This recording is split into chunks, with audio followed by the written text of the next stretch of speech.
지난주부터 그리스도의 몸에 대한 계시, 성경에 보니까 그리스도의 몸에 대한 계시를 하나님이 하셨는데, 지난주에는 창세와 생명나무를 통해서 그리스도의 몸을 계시한 부분을 배웠어요.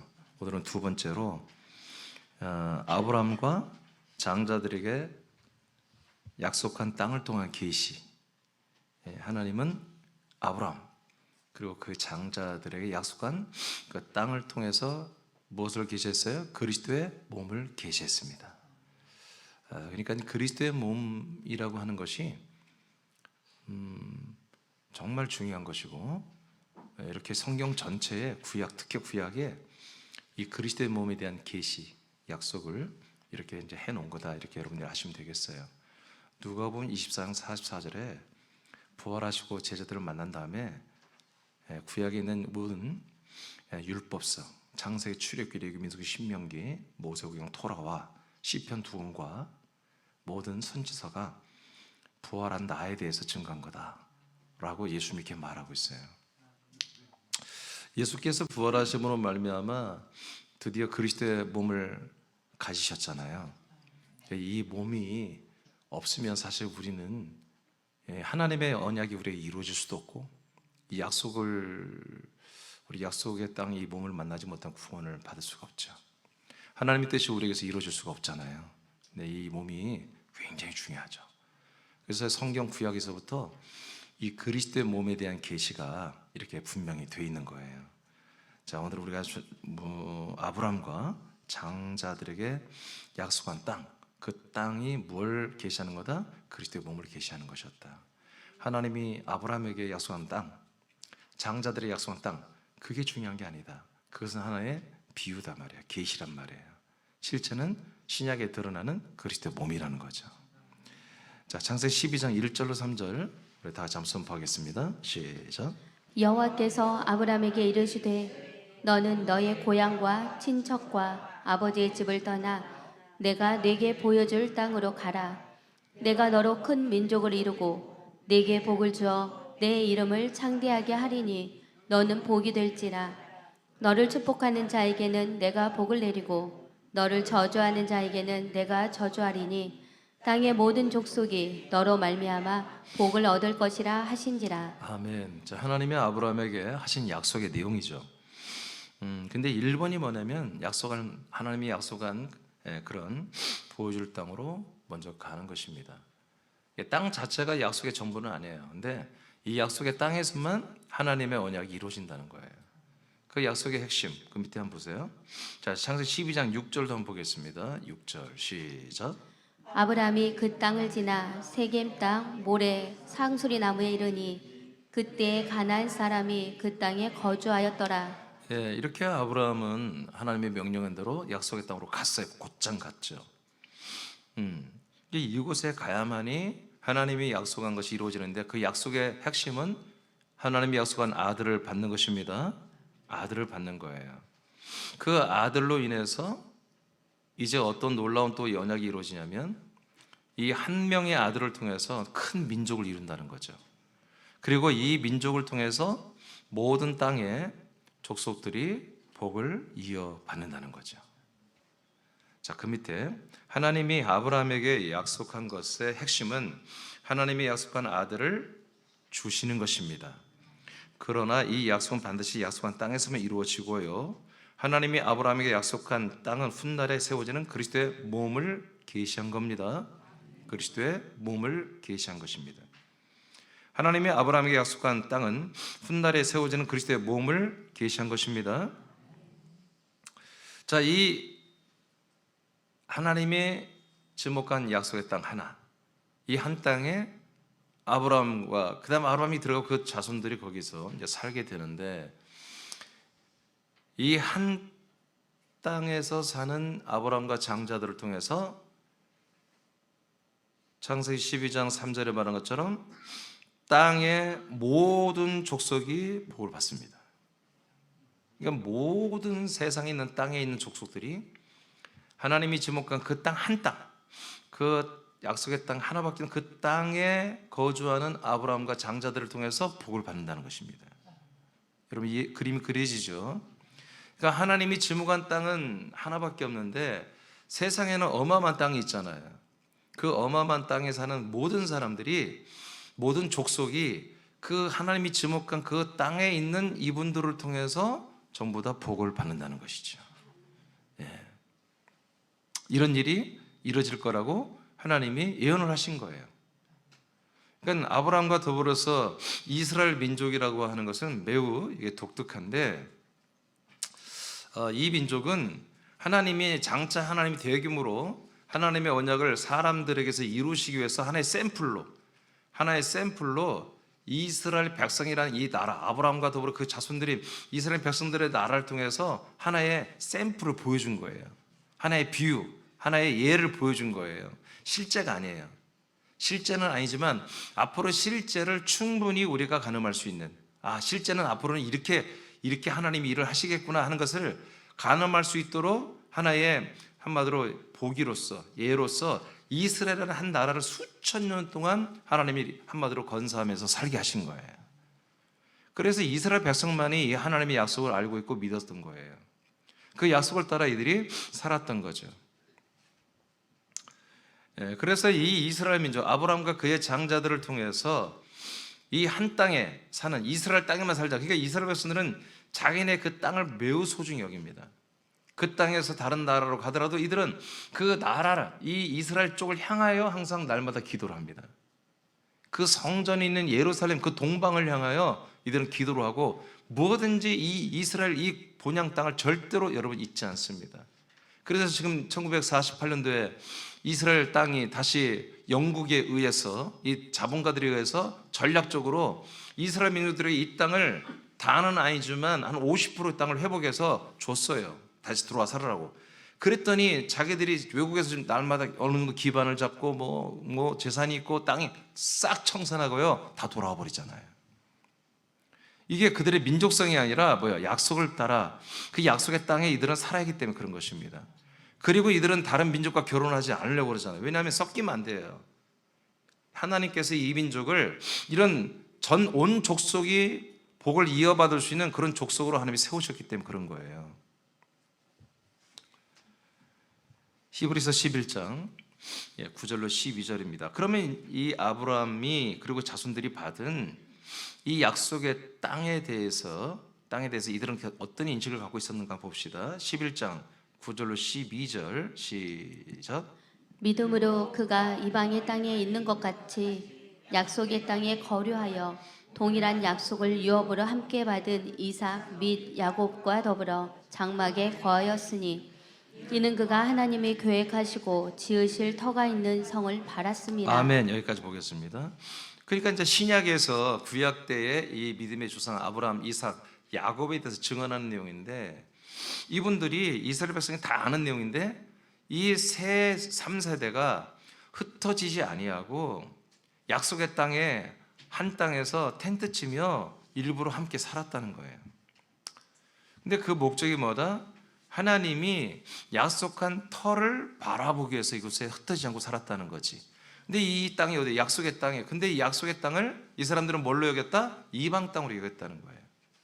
진짜 약속의 땅은 하나님 나라에 있는 그 터가, 그 성 안에 있는 터가 진짜 약속의 땅인 걸 알기 때문에. 그러니까 지금 약속의 땅으로 주어진 것은 하나의 비유. 그리고 진짜 약속의 땅은 하나님 나라에, 하늘나라에 있는데 그 터가 언젠가 우리에게 올 것이다 라고 이들은 믿고, 이 3부자가 진짜 3부자가 부자였잖아요. 그 어마어마한 재정을 이들이 한마디로 누리거나 하지 않고 일부러 텐트 치고 살았어요. 왜 그러냐면 우리가 거할 곳은 이 약속의 땅으로 예표로 주어진, 비유로 주어진 땅이 아니라는 거야. 이 이스라엘 땅이 아니란 거예요. 우리 이 땅에서 살고 싶지 않아. 그런 거예요. 하나님 앞에 보이는 거예요. 우리는 하나님이 장차 우리에게 약속한 땅 그곳에서 살 거야. 이런 마음으로 돈이 어마어마하게 많은데도 이들은 그 돈으로 정말 반듯한 그런 편만한 집을 짓지 않았어요. 일부러 불편한 생활을 일부러 하나님 보이게 한 거죠. 그러니까 자신들의 일부러 육체의 고난을 막 준 거예요. 고통을 준 거예요. 그러면 그들은 의지가 견고했던 거지. 언젠가 우리는 하나님이 약속한 그 땅으로 들어가야 된다. 이렇게 의지를 보였던 거예요. 이게 뭐예요? 그들에게 믿음이에요. 이게 믿음이에요. 계속해서 약속의 땅, 예편 약속의 땅에 있지만 이 땅은 진짜 땅이 아니야. 이것은 하나의 상징이야. 그래서 이 땅을 이방 땅으로 여기고 진짜 약속의 땅인 하늘에 있는 그 터를 바라보며 이들은 살았다는 거예요. 자, 또 이어서 11절 보겠습니다. 시작. 믿음으로 사라 자신도 나이가 많아 단산하였으나 잉태할 수 있는 힘을 얻었으니 이는 약속하신 이를 미쁘신 줄 알았습니다. 아멘. 그러니까 사라가 여러분 나이가 많잖아요. 예, 나이가 많아요. 뒤에 한번 예배당에 나가 보세요. 자, 나이가 많아서 애를 낳을 수가 없어요. 예, 단산해서 애를 낳을 수 없는데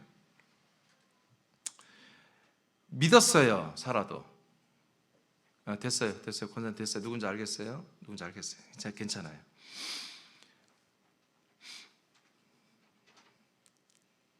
예. 애를 낳을 수 없는 사라지만 태문이 닫힌 여자지만 또 나이도 많지만 경도 끝났지만 믿었어요. 뭘 믿어요? 하나님이 약속한 아들을 얻을 것을 그리고 낳을 것을 믿었단 말이에요.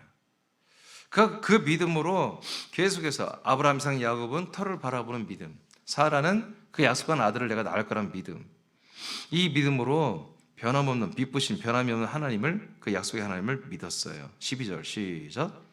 이러므로 죽은 자와 같은 한 사람으로 말미암아 하늘의 허다한 별과 또 해변의 무수한 모래와 같이 많은 후손이 생육하였느니라. 네. 그래서 죽은 자 같은 이 한 분은 아브라함 말이에요. 99세가 됐으니까 한마디로 남자로서의 기능이 거의 없다고 생각해서 이렇게 표현한 것 같아요. 예. 그래서 이 사람이 이제 100살이 됐을 때 애를 얻었는데 이 하나님은 이 아브라함 한 명, 이 노인네를 통해서 하늘의 별과 같은 해변의 무수한 모래와 같은 많은 후손을 한번 낳고 생육하는 그런 일을 했단 말이에요. 뭘로? 믿음으로. 그러니까 아브라함과 사라가 약속된 자손 이삭을 낳잖아요. 이삭은 또 야곱을 낳고 야곱은 또 12아들을 낳고 이런 모든 것이 다 뭐다? 하나의 상징이에요. 상징이지만 뭐다? 실제로 앞으로 그리스도의 몸에서 하나님의 아들들이 출생되는 이런 것들을 하나의 상징물로 비유한 거라는 거죠. 이것은 뭘로 되는 거다? 믿음으로 된다는 거예요. 믿음으로. 그래서 아브라함과 그의 아들 장자들은 이 약속의 땅에 대한 비전과 그 믿음을 여전히 가지고 있기 때문에. 근데 진짜로는 이 약속의 땅에 들어간 적이 없어요. 땅에 대신 예수 그리스도를 만난 적도 없어요. 그렇지만 올 거라고 믿었다는 거지. 그 올 거라고 믿고 우리가 거기에 들어간다고 하는 그 간절한 믿음을 하나님은 인정했다는 거지. 자, 그 부분을 보겠습니다. 13절 시작. 이 사람들은 다 믿음을 따라 죽었으며 약속을 받지 못하였으되 그것을 멀리서 보고 환영하며 또 땅에서는 외국인과 나그네임을 증언하였으니. 아멘. 자, 이 사람들 아브라함과 장자들과 사라 이분들은 다 뭘 따라 죽었다고요? 예? 믿음 생활하고 죽었다는 거예요. 믿음 생활하면서 하고 나서 육신은 죽었어요. 그런데 뭘 받지 못했어요? 약속을 믿었지 약속은 받지 못했어요. 약속은 뭐예요? 약속의 땅에 들어가고 그 땅에서 예수 그리스도를 받는 거예요. 근데 그 땅에 들어가지도 못했어요. 하늘에 있잖아요. 그리고 그리스도를 만나지도 못했잖아요. 그러니까 약속을 받지 못했어요. 그들은 멀리서 이것을 보고 환영했죠. 하늘에 있는 그 터이신 그리스도를 환영하고 기다렸죠. 그리고 이 땅에서, 이 약속의 땅에서 이들이 어떻게 살았다? 외국인과 나그네처럼 살았다. 자기들을 그렇게 증언했어요. 난 이 땅에 사는 사람들이 아닙니다. 난 이 땅에 소망이 없습니다. 나 이 땅에 내 돈이 뭐 2천억 있지만 그들은 사실 이 시대에 2천억, 3천억 가진 그런 거부들이에요. 근데 그 돈 가지고 이 땅에서 누릴 아무런 그런 목적이 없었어요. 그들은 오직 그 엄청난 재정을 가지고 정말 텐트 치고 일부러 고난 가운데 살면서 그 약속의 땅에서 그리스도를 계속 바라봤단 말이지. 그러나 결국엔 그 그리스도를 만나지도 못했고 그 그리스도의 몸에 들어가지도 못했습니다. 그 얘기를 지금 하는 것입니다. 히브리 11장 14절 먼저 보세요. 14절만 시작. 그들이 이같이 말하는 것은 자기들이 본향 찾는 자임을 나타냄이니라. 아멘. 자기들이 이렇게 말해. 우린 나그네다. 우린 외국인이다. 우리는 이곳 사람들이 아니야. 우린 이스라엘 사람이 아니야. 우린 지구촌 사람들이 아니야. 우리는 하나님의 나라의 아들들이 돼야 돼. 그래서 나는 이 나라 사람도 아니고 나는 나그네고 외국인이다. 이렇게 평소에 말하고 사는 거예요, 이분들이. 진짜로. 그러니까 우리도 동일합니다. 우린 더욱더 이제 우리 국적이 달라졌잖아요. 우린 아들의 나라의 하나님의 아들 나라의 시민들입니다. 우리의 존재가 아들로 완전히 바뀌었죠. 그러니까 우리가 이렇게 스스로 인식도 하지만 우리 지체간은 이것을 서로 이것을 인정하고 존중해야 되는 거예요. 우리는 서로를 사람으로 여기면 안 되죠. 인간으로 여러분 취급하면 안 되는 거예요. 스스로도 그렇고 우리끼리도 그렇고. 물론 다른 사람들 앞에서 우리가 일부러 이렇게 다 말할 수는 없어요. 그러면 그들이 도저히 우리들을 이해를 못하니까. 그러나 이런 성경을 말하고 어떤 이런 종교적인 대화를 하면 우리는 분명히 복음을 전하고 우리가 누구인지를 말해야 됩니다. 이 아브라함과 이삭, 야곱이 이렇게 말했어요. 그건 왜 그래요? 이들은 본향을 찾는 자라는 거지. 본향. 본향을 아직 못 찾았어요. 우리는 본향에 들어왔어요. 아멘. 그러니까 우리는 뭐 여기서 나그네나 외국인이 아니에요. 우리는 이곳에 우리는 파송되어 온, 우리는 하나님의 어떤 명령을 가지고 이 세상에 파송되어 온 대사들이에요. 이제 우린 나그네가 아니에요. 이곳에 사는 자들은 아니야. 대사들은 그 땅에 사는 게 아니잖아요. 자기 본국으로 돌아가잖아요. 우리도 대사처럼 이 대한민국이랑 군산, 거쳐, 서울, 미국에 우리가 대사로 파견돼 온 거란 거예요. 지금 우린 본향을 찾았어요. 본향에 살고 있죠. 근데 아브라함, 이삭, 야곱은 아직 본향에 못 들어갔어요. 약속의 땅, 이스라엘 땅은 상징이었어요. 상징이었기 때문에 이 땅은 내가 살 땅이 아니기 때문에 이들은 나그네요. 우린 외국인이다. 이렇게 사람들이 말하고 살았다는 거예요. 15절 보겠습니다. 시작. 그들이 나온 바 본향을 다시 다 같이 읽으세요. 시작. 그들이 나온 바 본향을 생각하였더라면 돌아갈 기회가 있었으려니와. 아멘. 그들이 나온 바 본향을 생각했더라면 돌아갈. 그러니까 이분이 어렵게 써놨는데 자기들의 고향이 한마디로 이 세상에 있는 거라면 돌아가면 되잖아요. 근데 이게 돌아갈 곳이 없는 거예요, 세상은. 아멘. 이런 말씀 하나하나가 나는 내가 심령에 막 꽂히는 말씀들이에요, 사실은.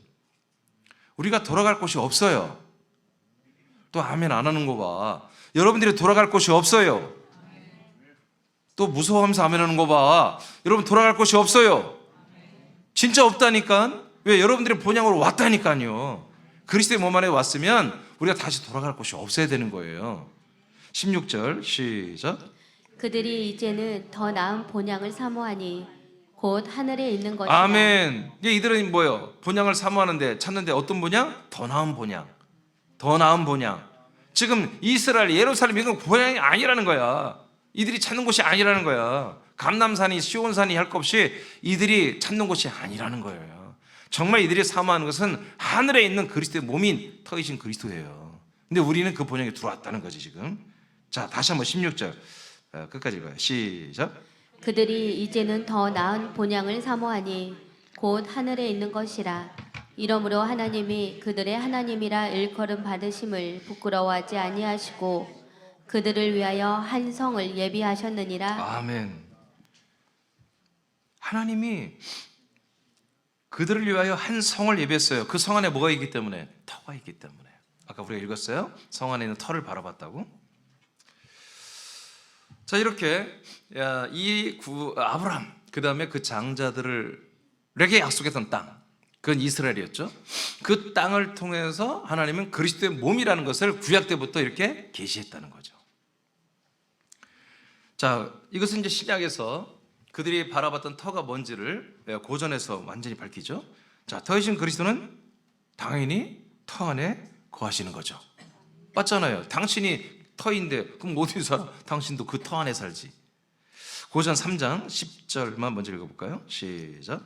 내게 주신 하나님의 은혜를 따라 내가 지극히 건축자가 같이 터를 닦아둠에 다른 이가 그 위에 세우나 그러나 각각 어떻게 그 위에 세울까를 조심할지니라. 아멘. 자, 사도 바울이 고백을 합니다. 내게 주신 하나님의 은혜, 하나님이 바울에게 은혜를 줬는데 그래서 그 은혜를 따라 내가 지혜로운 건축자 같이 터를 닦아두었다 이거예요. 고린도라는 도시에 와서 하나님의 은혜를 따라 사도 바울이 터를 닦았다 이거예요. 터를 세웠다는 거지. 고린도에 이 터가 없었기 때문에 이 터를 사도 바울이 하나님의 은혜를 따라 고린도라는 도시에다가 이 터를 세웠다 이거예요, 바울이. 그런데 그 위에 다른 분들이 와서 그 위에 뭔가를 이 터 위에 건물을 세운다 이거지. 그 세울 때 어떻게 세울까? 매우 조심해야 된다. 매우 조심해야 된다. 자, 이런 말을 했어요. 자, 11절. 왜 그러냐면 11절. 시작. 이 닦아둔 것 외에 능히 다른 터를 닦아둘 자가 없으니 이 터는 곧 예수 그리스도라. 아멘. 이 터가 뭐예요? 예수 그리스도가 터이시기 때문에. 그러니까 그 위에다가 우리가 건축을 해 나갈 때 이제 그리스도의 몸된 교회를 세워가는 거잖아요. 그러니까 터는 그리스도의 몸된 게 터는 뭐예요? 그리스도입니다. 예수 그리스도가 터예요. 그 위에 이제 우리 한 분 한 분 사람들을 전도해서 그리스도의 몸으로 세워 나가는데 무지막지하게 조심해야 된다. 왜? 터이신 그리스도와 그 위에 세워지는 그리스도의 몸의 형상이 같아야 한다는 거지. 형질이 같아야 돼요. 성분이 같아야 돼. 근데 터는 그리스도인데 세워지는 것은 바울이야. 세워지는 것은 베드로야. 세워지는 것은 아볼로로 지금 고린도 교회를 세워져 버렸잖아요. 그래서 지금 문제가 생겼어. 어마어마한 큰 문제가 생긴 거예요, 고린도 교회에. 다 지옥 가게 생겼어, 지금 바울이 볼 때. 그러니까 이 말씀을 통해서 성령님이 바울을 통해서 이 말씀을 통해서 그들을 살리려고 하는 거예요. 아멘입니까? 이 고린도 교회가 바울이 있을 땐 괜찮았는데 바울이 떠나고 나서부터 교회가 망가진 거야. 이 터 위에다가 세울 때 조심하자고 막 세워서 교인들이 뭐하러, 나는 아볼로파다, 나는 바울파다, 나는 베드로파다, 이렇게 파벌이 형성됐단 말이에요. 그래서 우리가 오라, 네가 틀렸어, 이따위 사분 오열된 이런 그리스도의 한 몸이 아닌 완전히 사단 마귀가 집어삼켜버린 그런 저주받은 교회가 돼버린 거예요. 살려야 되잖아요. 그렇죠? 그러면 살리는 뭐예요? 근본을 다시 짚어야 되는 거예요. 그래서 내가 바울이 말해요. 내가 세웠어. 뭘 세웠어요? 몸을 세운 게 아니라 터를 세웠어. 이 터는 오직 예수 그리스도 하나밖에 없어. 이 터는 오직 예수 그리스도만 되는데 수많은 지금 교인들이 어떤 식으로 됐어요? 이 터와 자기가 뭐예요? 전부 다 바울이 터가 되고 아볼로, 베드로가 터가 돼버려요. 근본이 돼버렸단 말이에요. 그래서 파벌이 형성되어서 세 개의 조직으로 이 교회가 한마디로 나뉘어져 분열되어서 싸우고 있단 말이에요. 이 마귀 이간자들의 교회에 빠져서 당해버린 거죠. 그래서 사도 바울은 이 터이신 그리스도, 터이신 예수 그리스도를 확고하게 선포를 하는 거예요. 그래서 이 닦아둔 곳 외에 다른 터를 닦아둘 자가 없어야 된다. 이 터를 누가 닦았어요? 바울. 그런데 뭐예요? 베드로도 닦았다고 그러고 아볼로도 닦았다고 그러고 새로운 터를 말하잖아 지금. 이러면 안 된다는 거지. 오직 나만이 이 터를 닦았어. 근데 바울도 그렇고 베드로도 그렇고 아볼로도 다 똑같이 그리스도를 터로 삼은 분들이다. 그런데 그 중간에 이간질하는 자들이 있는 거지, 교인 중에. 그래서 자기를 중심으로 뭉치게 해서 자기가 거기서 헤드 역할을 하면서 사람들을 완전히 사망으로 이끌어가는 그런 분열자들이 생긴 거예요. 그래서 사도 바울이 다시 한번 강조합니다. 이 닦아둔 곳 외에 내가 이 그리스도의 터를 닦았는데 이거 외에 다른 터를 닦아둘 그런 존재는 없는 것이다. 더 새로운 사람이어서 이게 기본이야, 이게 진리야, 이게 복음이야 이렇게 말하는 녀석이 없어야 된다는 거예요. 아멘입니까? 이게 굉장히 심각한 얘기예요. 그런 가운데 이 터에 대한 비밀이 여기 다 기록된 거죠. 그래서 이 터는 누구만이 터다? 예수 그리스도만이 터다. 아볼로, 베드로, 바울 안 돼. 오직 예수 그리스도만이 터인 거야. 예.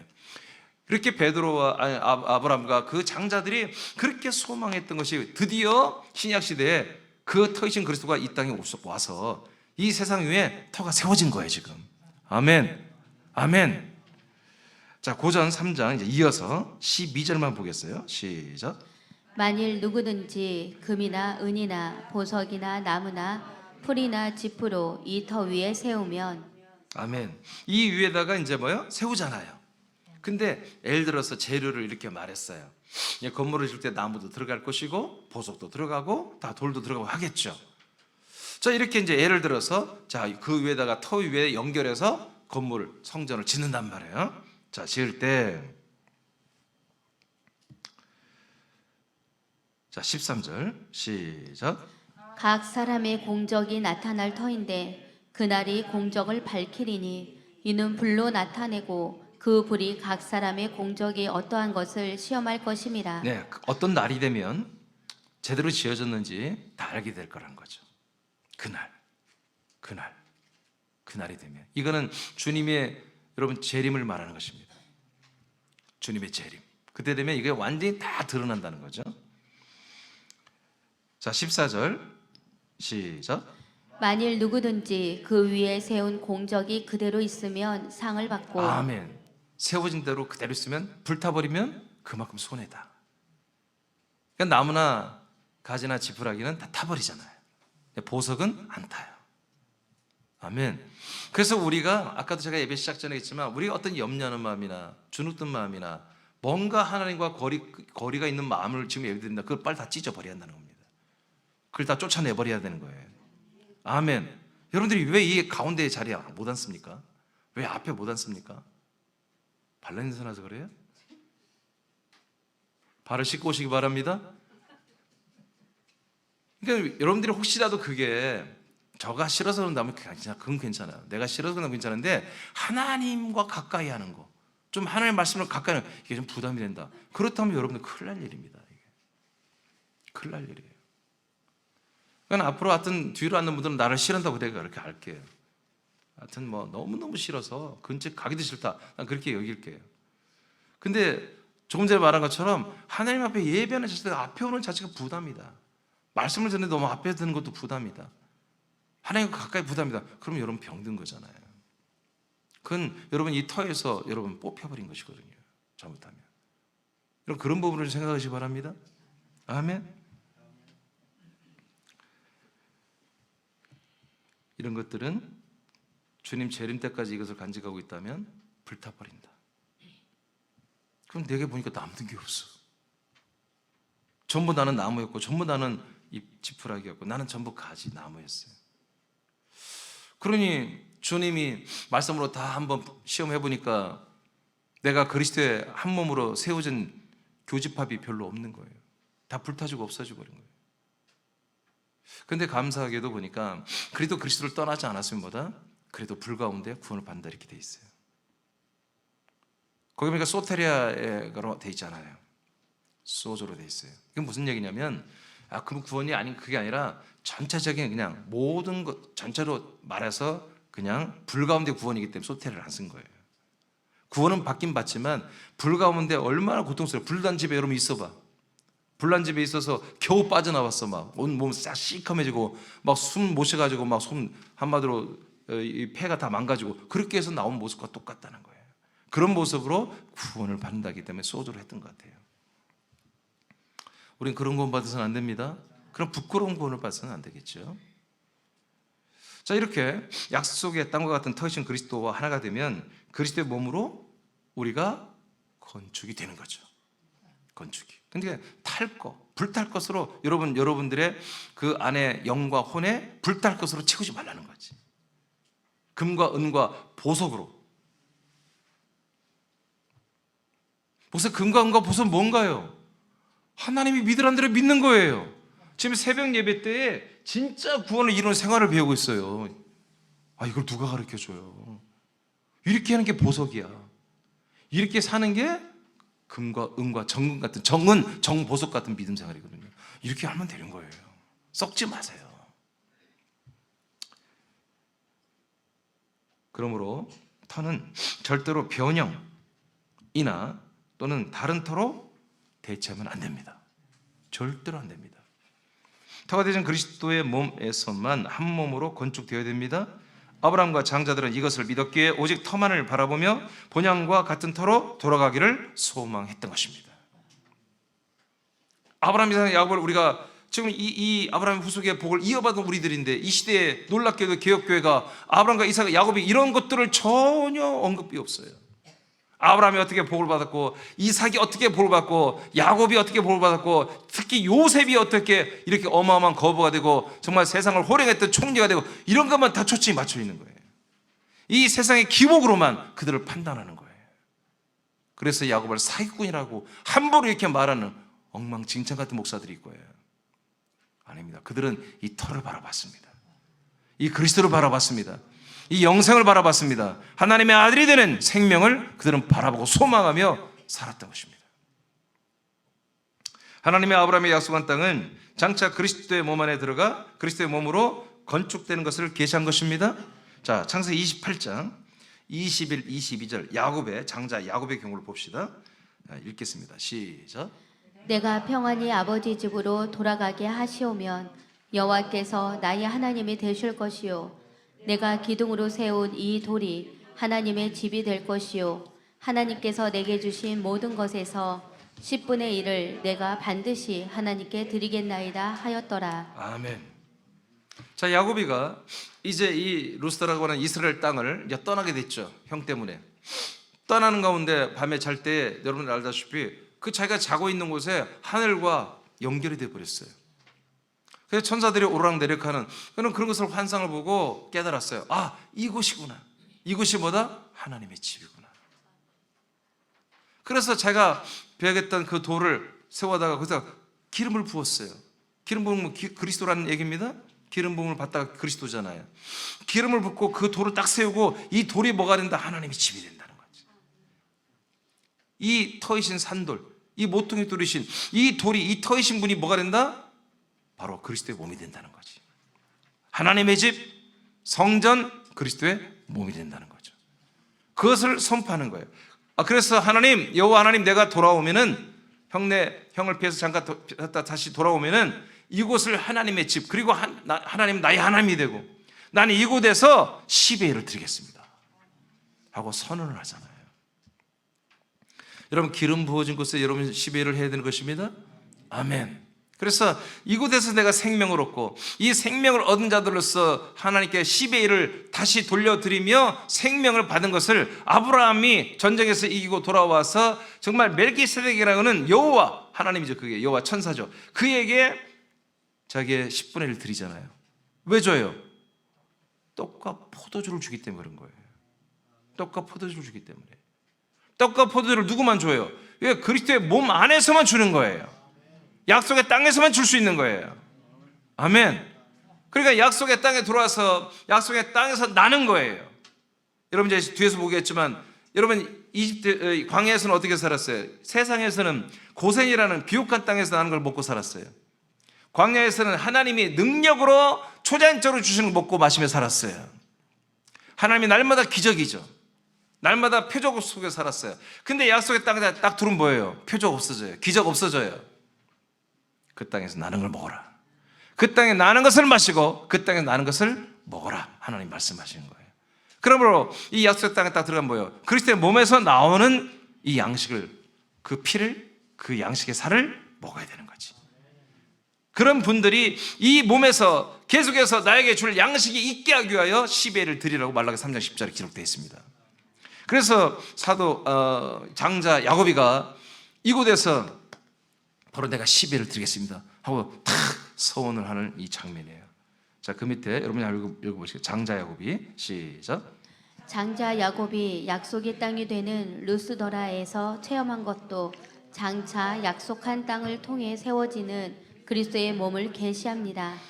이곳에서만 하나님의 집이 세워지고 이 집만이 지체들에게 생명의 양식을 주는 10의 1을 받을 수 있는 그리스도의 몸된 교회가 되는 것입니다. 그러니까 10의 1을 받을 수 있는 그런 그리스도의 몸된 교회만이 생명을 줄 수 있는 거예요. 생명의 양식과 생명의 음료를 줄 수 있는 거예요. 이렇게 돼 있습니다.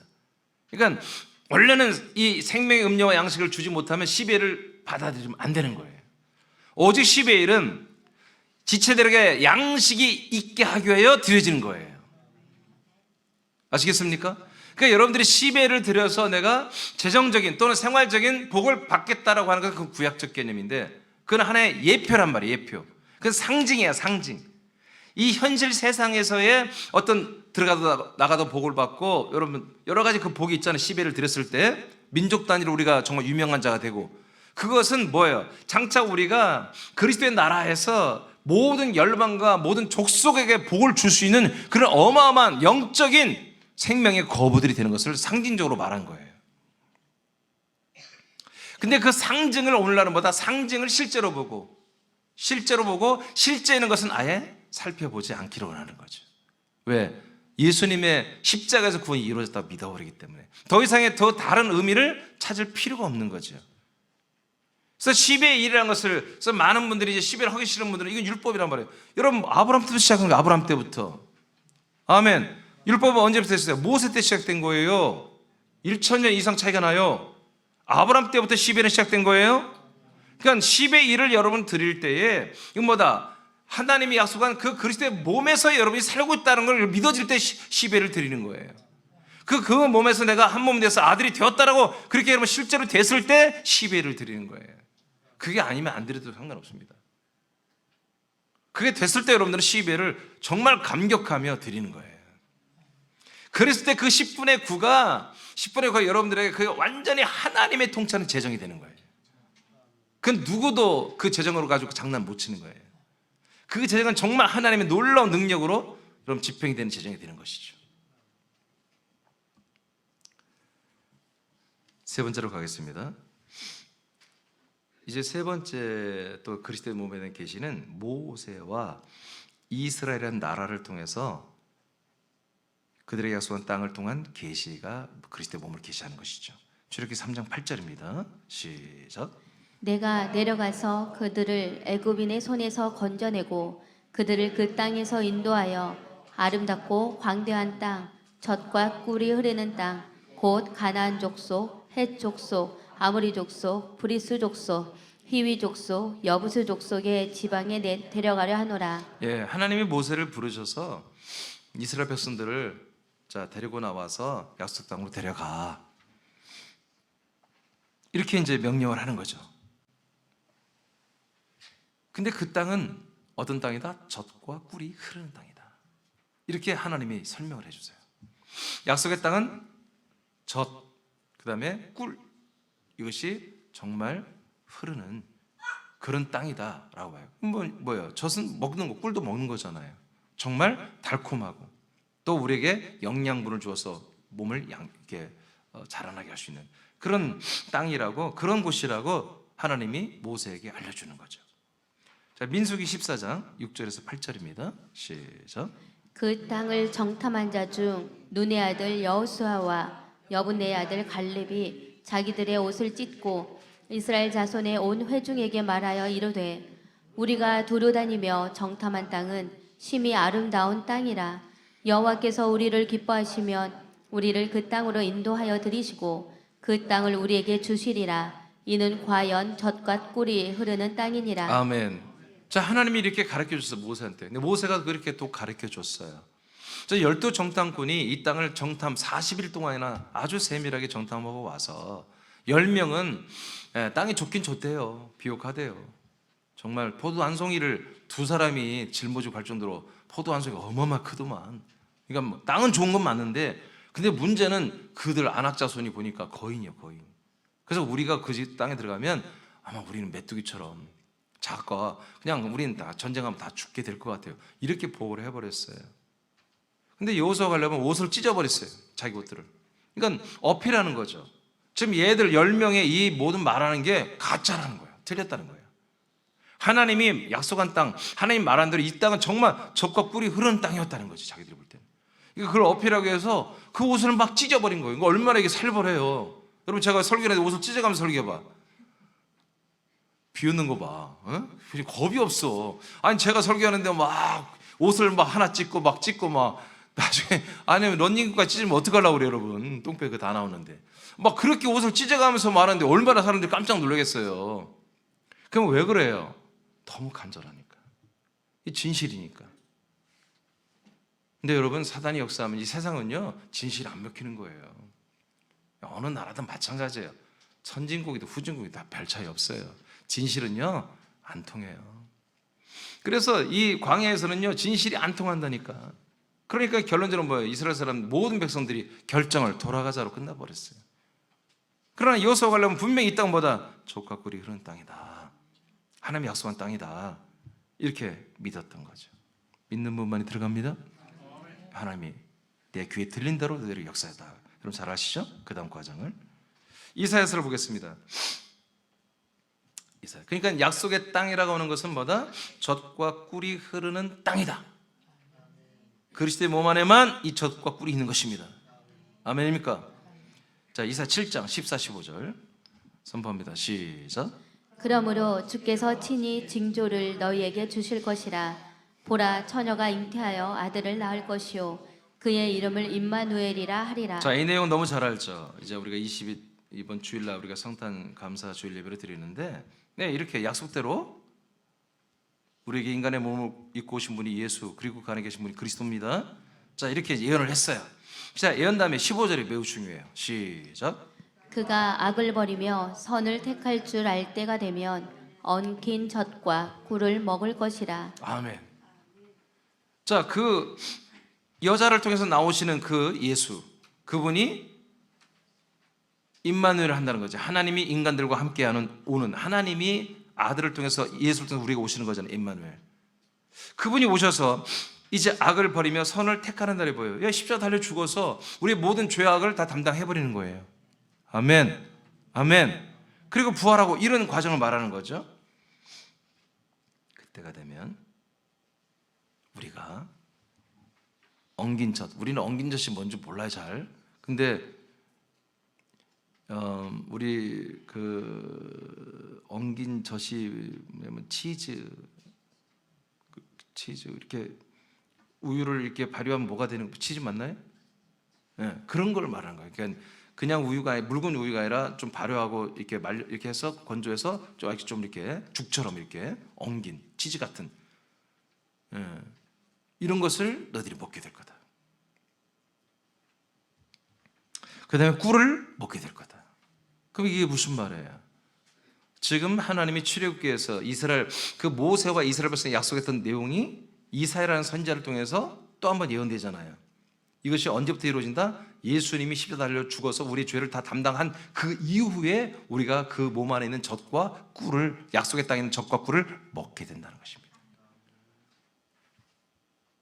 그러니까 구약에 있는 분들은 이 젖과 꿀을 먹었어요, 안 먹었어요? 안 먹었어요. 못 먹었어요. 그냥 그 땅에서 나는 그 소산을, 식물이나 생물을 먹으면서 앞으로 우리가 언제 그리스도의 몸에 들어가면, 그 땅, 약속의 땅에 들어가면 그 몸 안에 있는 피와 그의 젖과 꿀을, 생명의 생수와 생명의 떡을 먹게 될 거야, 이렇게 했죠.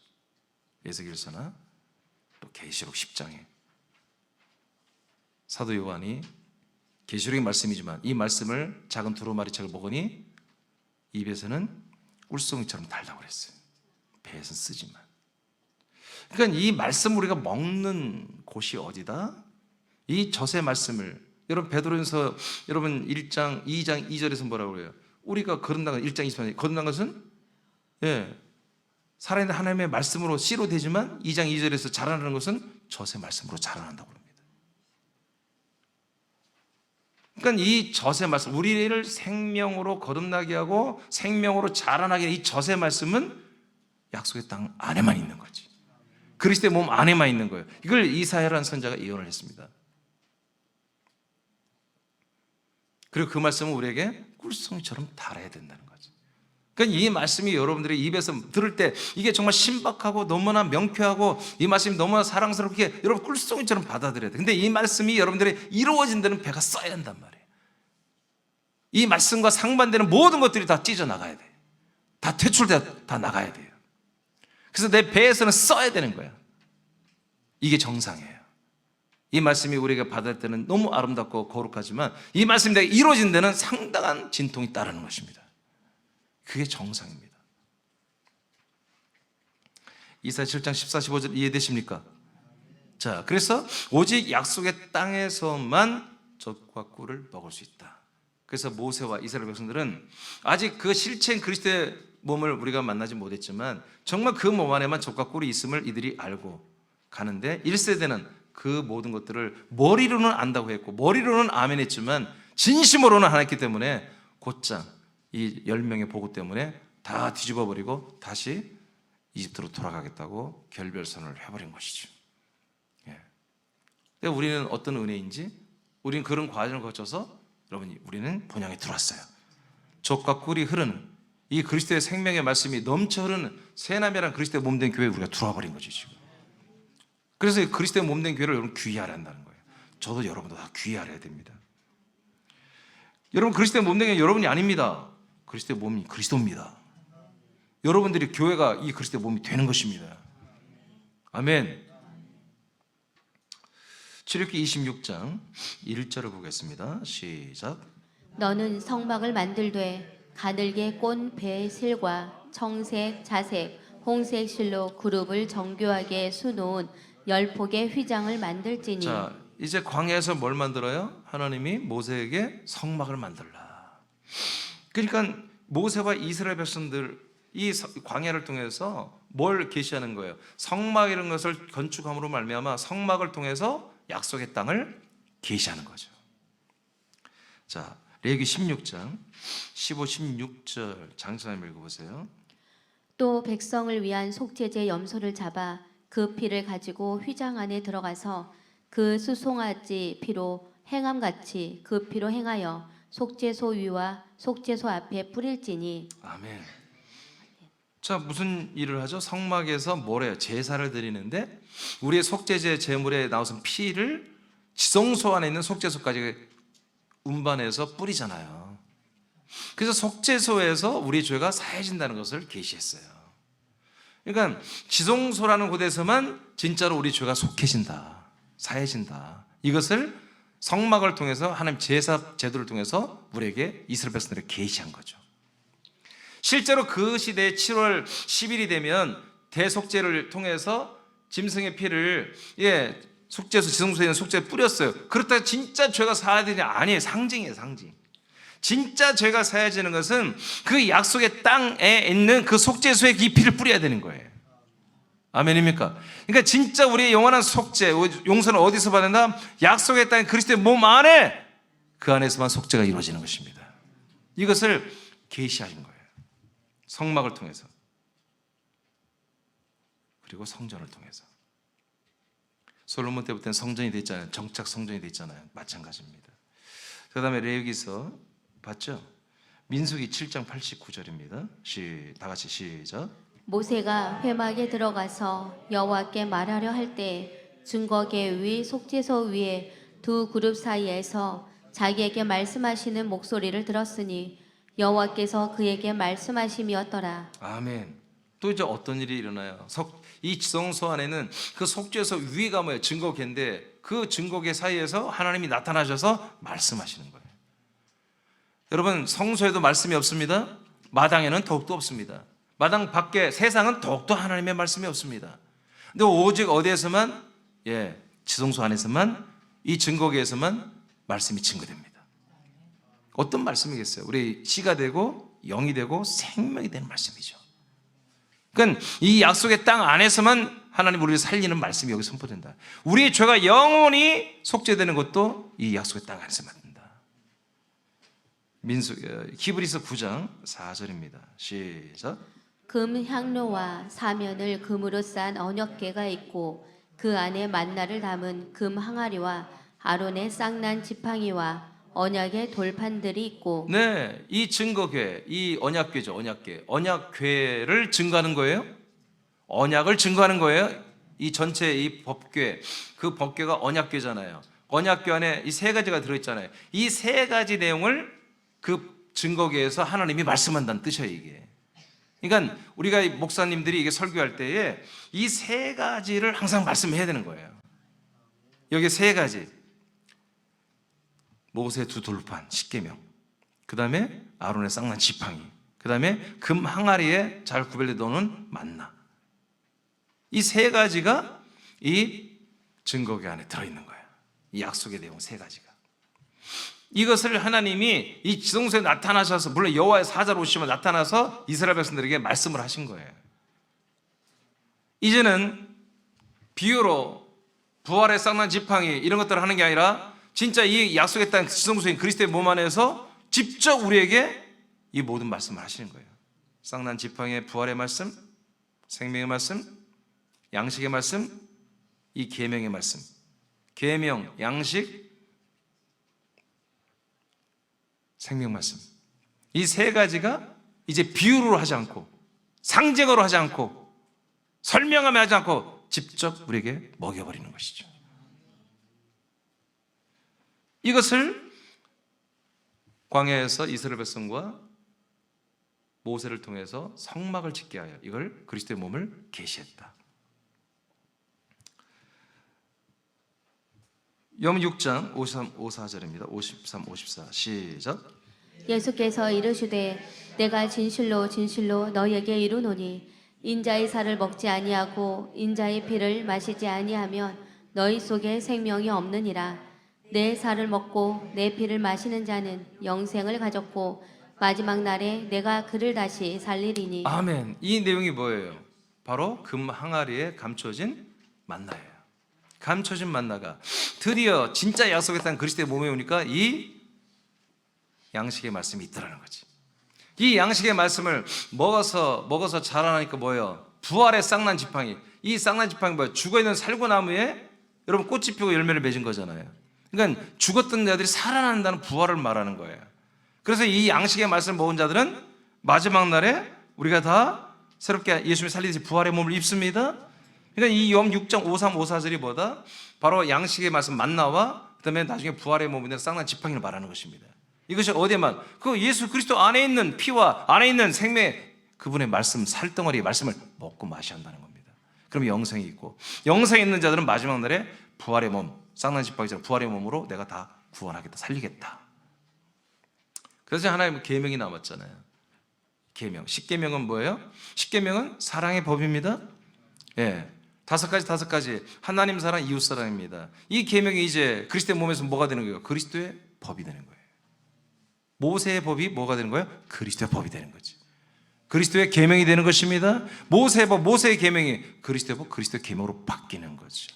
그래서 그리스도의 법, 그리스도의 계명은 사랑을 무조건 버리지 않습니다. 사랑, 하나님 사랑, 이웃 사랑 그대로 합니다. 단지 누구를 통해서? 그리스도를 통해서.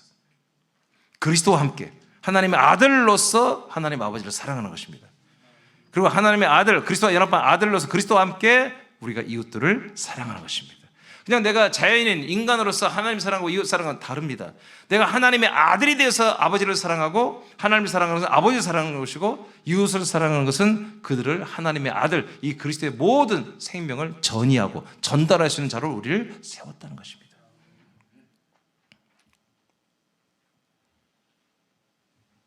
그래서 이 세 가지가 그리스도의 몸 안에 있어요. 이것을 성막 또 성전을 통해서 이 그리스도의 몸을, 이 세 가지가 있는 그리스도의 몸을 우리에게 구약 때부터 계시한 것이다. 그리스도의 몸을 계시한 것이다. 아멘. 다시 말합니다. 이 그리스도의 몸이 있어야 그리스도를 만나요. 그리스도의 몸 안에 들어와야 그리스도를 만나요. 그래서 구약 때부터 제가 지금 지난주에는 창세기와 생명나무, 에덴의 생명나무를 통해서 그리스도의 몸을 계시한 부분을 말했어요. 하늘과 땅이 그리스도 안에서 통합되고 통일된다는 말씀 여러분 기억나시죠? 예. 이런 내용 하나들이 지금 제가 정말 여러분 처음 발표하는 것들이에요. 예. 괜히 이게 뭐 쉽게 나오는 것들이 아닙니다. 정말 제가 목양에서 씨름하듯 하는 거 씨름하면서 나오는 것들이에요. 물론 내용들은 다 익히 아는 것들이에요. 근데 이렇게 정리하기가 그렇게 쉽진 않아요. 근데 이런 것들을 지금 이렇게 하고 있다고 여러분 그렇게 아시고 지금 공부를 이 그리스도의 몸에 대한 지난번에 교회론이 끝났잖아요. 지금 지난주부터 그리스도의 몸에 대한 것을 배우고 있거든요. 이 부분을 여러분 좀 유익 있게 그렇게 배우셨으면 좋겠습니다. 자, 밑에 읽고 마치겠습니다. 다 같이. 자, 시작. 약속의 땅으로 계시한 이스라엘은 그리스도의 몸 안에서 그리스도의 왕권 아래 그리스도의 법과 계명을 준행하는 것과 그 몸에서 나는 것을 먹고 마심으로 영생과 부활의 몸을 이루어가는 것을 계시한 것입니다. 아멘. 네, 그래요. 오늘은 여기까지 하고요.